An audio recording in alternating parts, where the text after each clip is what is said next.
behind me, it dawned on me that I haven't introduced you to Jonah. So here he is. So this is the YouTube video that was attached to the eBay auction for Jonah before I bought him. He was in Texas. He was right outside of Houston.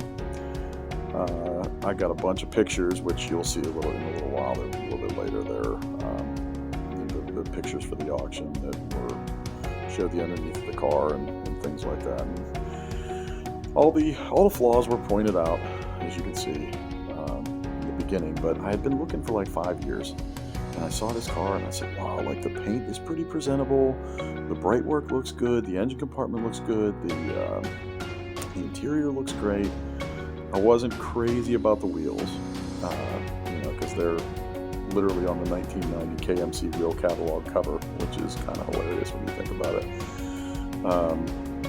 And as you can see, I'm not super crazy about this right down here. The speaker's cut into the door panels. I'm not too crazy about that, but I mean, that's something that can be fixed later on. But the interior was pretty original. It looked great. And it came with a whole second pre-upholstered interior, which was pretty great. I was excited about that. But the engine compartment was clean, 77,000 miles, air conditioning.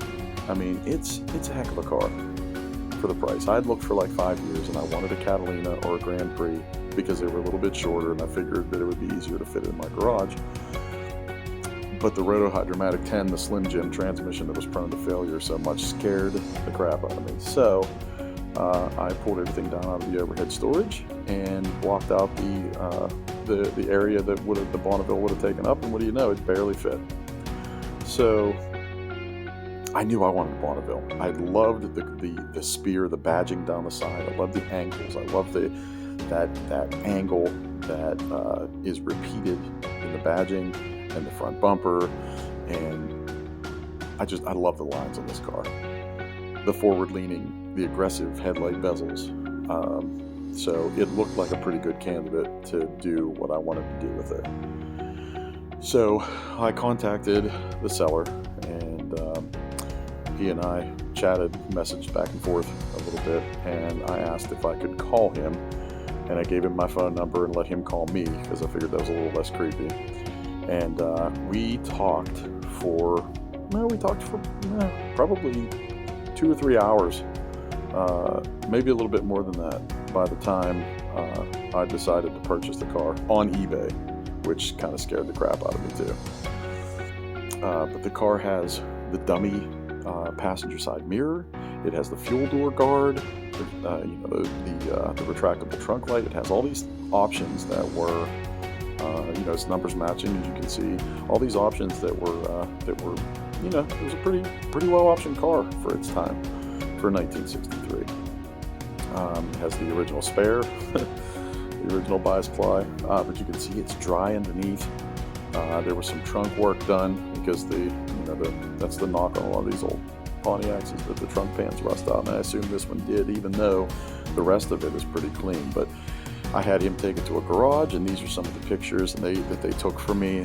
I paid them to inspect it and take a look underneath, and they advised me that they thought that it was a pretty good car to purchase. So the seller went ahead and packed it up, and you can see the whole other interior is packed into the car. And when it arrived, there was nowhere literally to sit in the car except for the driver's seat. That was how much extra stuff that it came with.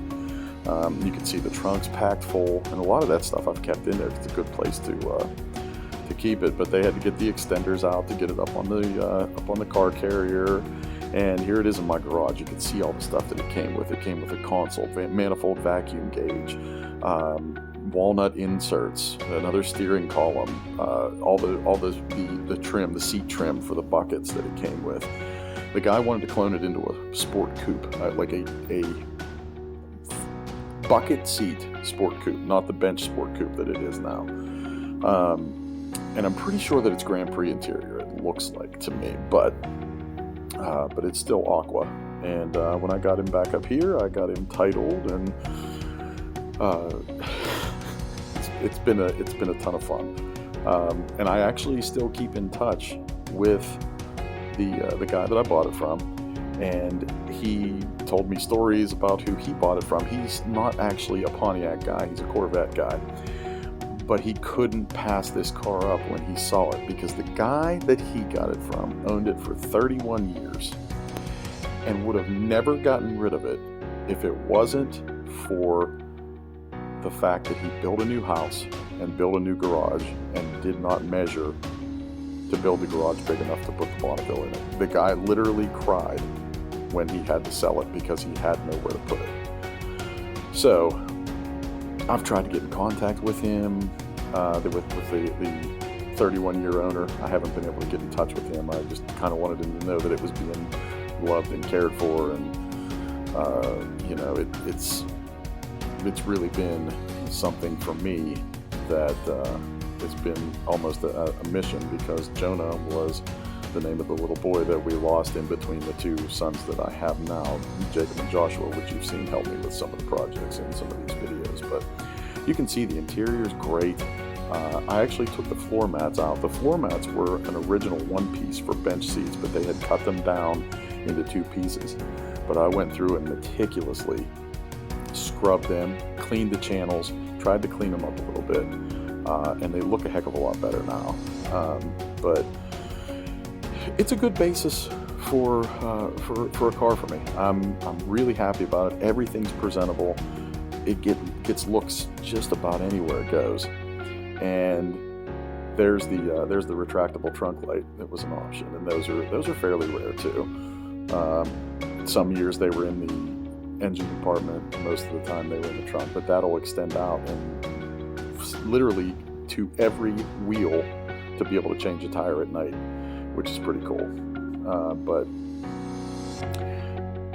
this car has been a ton of fun for me so far. My grandfather was a mechanic at a Pontiac garage locally here, and boy, he would just be loving it right now. So I've been learning, and I didn't know much, and he died long before I had a chance to do anything with him. The Pall Malls got him long before that. So this has been a learning experience for me, and I'm hoping that you enjoy this enough that maybe you'll come along with me for the ride. So here's Jonah, and I will see you in the next video.